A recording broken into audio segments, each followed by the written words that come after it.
What's up les catch addictés, bienvenue dans cette nouvelle vidéo, c'est Jimbo et je serai votre commentateur aujourd'hui. Et aujourd'hui on se retrouve pour les résultats du SmackDown du 29 janvier 2021, le dernier SmackDown avant le plus grand pay-per-view de ce début d'année, le Royal Rumble. Mais avant de commencer cette review, je tiens à préciser que ce show sera disponible à 1h du matin heure française sur le WWE Network. Et bien sûr, on aura un kick-off à minuit sur la chaîne YouTube de la WWE ou encore sur le WWE Network. Donc concernant le Royal Rumble sur la chaîne, je serai en live YouTube à 1h du matin pour le live réaction du Royal Rumble. Pour information, c'est live réaction, je mets ça principalement pour les pay-per-view du Big Four. Donc vous avez eu pour les Survivor Series, donc maintenant vous passez par le Royal Rumble. Vous êtes prêts? Place au show. Bon, est-ce que vous avez aimé ce SmackDown? Bah, moi j'ai trouvé mais horrible à un point. Waouh, c'est extrêmement rare que je dégagne un show, car tout simplement, tu as ton show avant Royal Rumble, donc tu te dis, WWE doit mettre plus ou moins les bouchées doubles, c'est-à-dire finaliser vraiment tes rivalités pour qu'elles soient prêtes au Royal Rumble, pour que les fans soient là pour regarder ton pay-per-view Royal Rumble, annoncer quelques participants, pas tous, mais au moins voir des Royal Rumble matchs un peu plus garnis en termes de superstars, avoir les rivalités en parallèle qui continuent à s'intensifier pour pourquoi pas avoir des rivalités qui vont continuer dans les Royal Rumble matchs. Bah, ça a été très compliqué. Donc on commence avec le favori, et d'ailleurs mon favori à moi et pour beaucoup d'autres, Daniel Bryan. Donc Daniel Bryan qui rappelle encore que il a accompli de grandes choses à la WWE, sauf une chose qui est de remporter ce Royal Rumble match.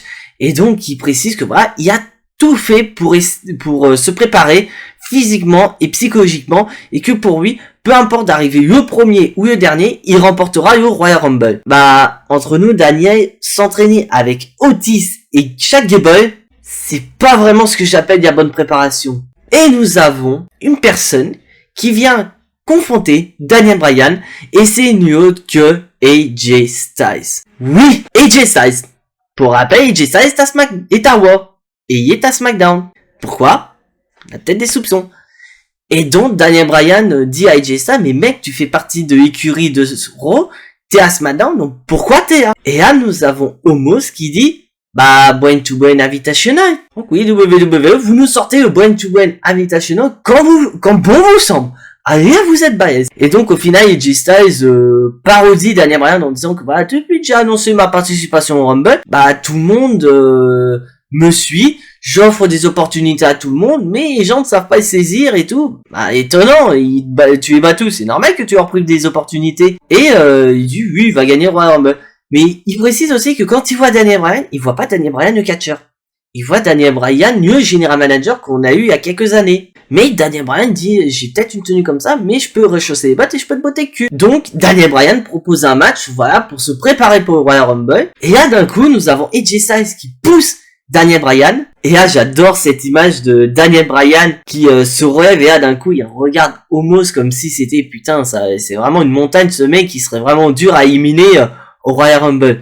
Parce que moi je dis ça, je dis rien, mais Omos peut très bien participer au Royal Rumble, tout le monde est éligible à participer au Royal Rumble. Et donc on va se diriger sur un main event entre Daniel Bryan et AJ Styles. Et là on passe au premier match de la soirée, Bayley Bianca Belair. Bon, bien sûr, pour ceux qui ont suivi SmackDown la semaine dernière, Bianca Belair a remporté sa course d'obstacles contre Bayley, donc faut en finir dans le ring. Et bah le match, il se produit exactement ce que je pensais, victoire de Bianca Belair sur Bayley. Et me dire ouais mais pourquoi tu voyais? Parce que tout simplement, comme pour beaucoup de personnes, d'ailleurs j'ai vu les vidéos YouTube de mes confrères YouTubeurs, donc Axel, Aurélien, Sturi, Ali, tout le monde pense que Bianca Belair peut faire partie des gagnantes du Royal Rumble, et pourquoi pas gagner. Donc bien sûr, WWE, en tant que favorite du Rumble, faut la mettre en avant ta favorite. C'est pas, tu y mets des matchs contre des jobbers, et c'est bon, je suis favori. Non, faut quand même lui mettre une bonne proie à ronger, pour pouvoir prétendre au titre de favorite pour le Royal Rumble. Et la proie, c'était Bayley. Et Bianca Belair a eu dit très bien en interview d'après-match, où elle a dit voilà que Bayley n'est pas son idole, mais il faut quand même pas cracher au visage de Bayley parce qu'elle a quand même détenu le titre de SmackDown pendant 380 jours, un record. Et donc pour elle, c'est la plus grande victoire de sa carrière. Et d'un côté, elle a pas tout à fait tort. Prochain match, Dominic Mysterio contre King Corbin. Ouais, on attend toujours, parce qu'on se pose toujours des questions, c'est quand est-ce que papa va se dire on va faire les trucs à ma manière. Et le match, victoire de Corbin. Et malheureusement, ça me fait mal au cœur de voir ça, quand tu vois que Dominic Mysterio, l'année dernière, a fait le meilleur début de 2020, et tu vois qu'après, un match exceptionnel contre Seth Rollins à SummerSlam, il se retrouve là en mid-card, mais vraiment bas de mid-card, contre Corbin, et il perd en plus. Donc tu te dis, mais on n'a plus envie de suivre le gamin, quoi. Et tu attends à fond ce que tout le monde attend, c'est-à-dire Mysterio, il va ramener qui? Parce que tout le monde pense à Murphy. Moi, je pense pas à Murphy. Moi, je pense à un gros balèze qui a feudé contre Brock Lesnar en Arabie Saoudite, ça a duré 2 minutes. Oui, vous avez deviné. Vous avez demandé. Vous avez deviné. Kes Velasquez. Pour moi, je vois que Kes Velasquez. Parce que Kes Velasquez a un passé, de combattant. Tout comme Corbin. Corbin, lui, il a un passé de boxeur, c'est différent. Mais niveau gabarit, Corbin et Velasquez sont plus ou moins similaires. Donc, pourquoi pas jouer sur ça? Pourquoi pas une petite feud entre Corbin et Mysterio avec Kes Velasquez pour WrestleMania? Ça pourrait être du génie, sachant que comme j'ai dit, WrestleMania avait des fans, faut vendre ton WrestleMania, donc faut que tu ramènes des gens. Et ramener Kes Velasquez, pour Vince McMahon, c'est une possibilité de vendre un peu plus de billets pour WrestleMania. Et là, on passe en quiz avec Biggie et Sonya Deville. Donc là, franchement, il est tenu déjà de Biggie avec Yegre Mint, et Sonya Deville est un peu plus éclairée. Voilà, elle est passée d'une tenue noire à une tenue rouge, assez claire. Et là, d'un coup, nous avons une Miz et Morrison. Oui, Bryan Invitational, je vous rappelle, donc on va rien dire. Et donc, Miz rappelle qui est Mr. Money in the Bank, et qui rappelle qu'il y a beau être Mr. Money in the Bank, rien ne l'empêche d'aller défier champion universel. Putain, le Miz, t'en as mis du temps pour te rappeler que tu peux aussi bien taper champion de Raw que champion de SmackDown avec ta manette. Ce que je dis pas, mais Brock Lesnar, en 2019, il rappelait bien à Kofi et à Seth Rollins que il y avait un manette, il pouvait taper les deux quand il voulait. Donc voilà, après ça part en castagne entre Miz, Morrison et Biggie. Bref, on peut pas trop noter de choses, mais voilà, Going to Win Invitational à gogo. On continue en quiz avec la championne de SmackDown, Sasha Banks, qui croise son pote Kalisto qui dit t'es trop belle Sasha et tout. Et d'un coup Sasha Banks croise donc Regina, le subalterne de Carmella. Et donc Regina offre une bouteille de vin à Sasha Banks. Qui précise aussi qu'il vient en paix, il dit oui c'est de la part de Carmella, car Carmella estime que ce vin est le bon choix pour fêter ta défaite au Royal Rumble. Parce que oui, WWE nous a annoncé que Sasha Banks et Carmella s'affronteront pour le Royal Rumble pour le titre de championne. Donc je fais du monostic vite fait sur ça, et je pronostique Sasha Banks toujours championne. Et après ça, donc Sasha Banks fait des éloges de Regina, en disant ce que j'aime bien c'est ta façon de parler français, et la façon dont il trouve parfait pour Carmella en fonction de la situation qui est proposée. Et donc Sasha Banks demande à Regina de trouver le bon vin adéquat pour Carmella quand cette dernière aura eu la mâchoire cassée après leur match. Donc Sasha Banks refuse le cadeau de Regina. Et on nous informe la fameuse confrontation entre Kevin Owens et Roman Reigns. Ce sera pas un face-à-face dans le ring, non, ce sera dans 2 lieux différents pour éviter les castagnes. Pas fameux. Toujours en quiz, où nous avons notre nouveau babyface Shinsuke Nakamura, qui est arrêté par Sami Zayn et toute son équipe pour son documentaire sur les complots contre Sami Zayn. Et donc Sami Zayn demande au fait comment ça va avec Cesaro, parce que je vous rappelle vous avez été équipe, vous avez même été champion ensemble. Nakamura rien. Mais Sami Zayn tente petit à petit d'amadouer Nakamura en disant souviens-toi des débuts, t'as été champion intercontinental grâce à moi, je t'ai poussé au sommet, donc on devrait peut-être pourquoi pas s'entraider et pourquoi pas m'aider à récupérer le titre de champion intercontinental des mains de Biggie. Mais Nakamura, mais lui il s'en fout lui, il y a quelque chose de plus important mec, il fait partie de l'équipe du Royal Rumble, c'est un ancien vainqueur du Rumble, il aimerait bien remporter Rumble une deuxième fois de sa carrière allait affronter Roman Reigns à WrestleMania, donc il lui dit va en enfer tout simplement. Oh, wow, pour Sami Zayn. Et là, on passe à la confrontation entre Roman Reigns et Kevin Owens. Et franchement, c'était une putain de promo. Ah là là, mais tu vois vraiment le thème qu'il y a autour de cette rivalité, de cette confrontation, c'est vraiment la famille. Parce que Kevin Owens ouvre les hostilités en disant que pour lui, Roman Reigns s'est jamais battu.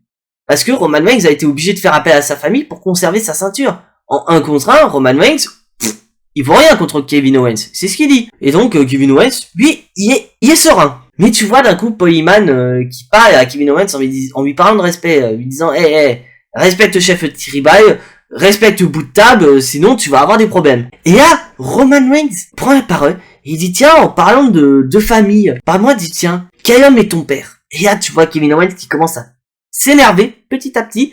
Et Roman Reigns qui continue à monter crescendo en parlant du père de Kevin Owens, en parlant des grands-parents de Kevin Owens.